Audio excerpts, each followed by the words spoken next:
और इस बीच एक बड़ी खबर सामने आ रही है। आरबीआई ने ब्रिटेन से अपना 100 टन सोना वापस मंगाया है। 1991 की शुरुआत के बाद पहली बार वापस आया गोल्ड। इतने बड़े पैमाने पर सोना भारत के भंडार में वापस आया है। रिजर्व बैंक के सोने के भंडार में 27.5 टन सोना बढ़ गया है। तो रिजर्व बैंक के सोने के भंडार में यह बढ़ोतरी हुई है। सोना भारत वापस आया है। आरबीआई ने ब्रिटेन से अपना 100 टन सोना वापस मंगा लिया है।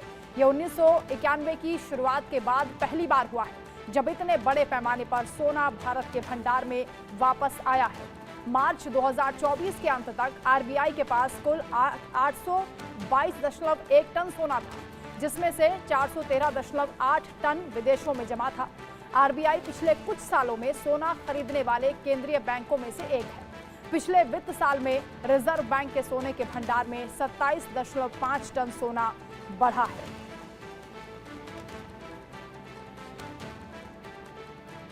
तो ये बड़ी जानकारी मिल रही है। आरबीआई की ये बड़ी कामयाबी, ब्रिटेन से वापस लाया गया 100 टन सोना।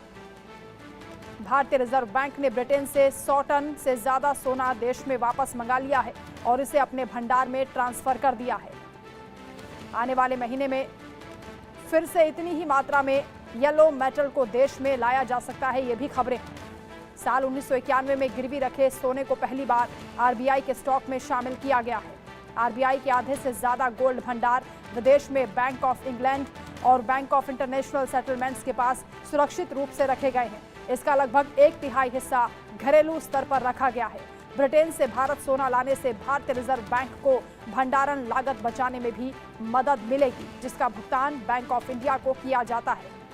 आपको बता दें कि आरबीआई द्वारा जारी सालाना आंकड़ों के मुताबिक 31 मार्च 2024 तक केंद्र सरकार के पास अपने विदेशी मुद्रा भंडार के हिस्से के रूप में 822.10 टन सोना था, जो पिछले साल इसी अवधि के दौरान 794.63 टन से ज्यादा था।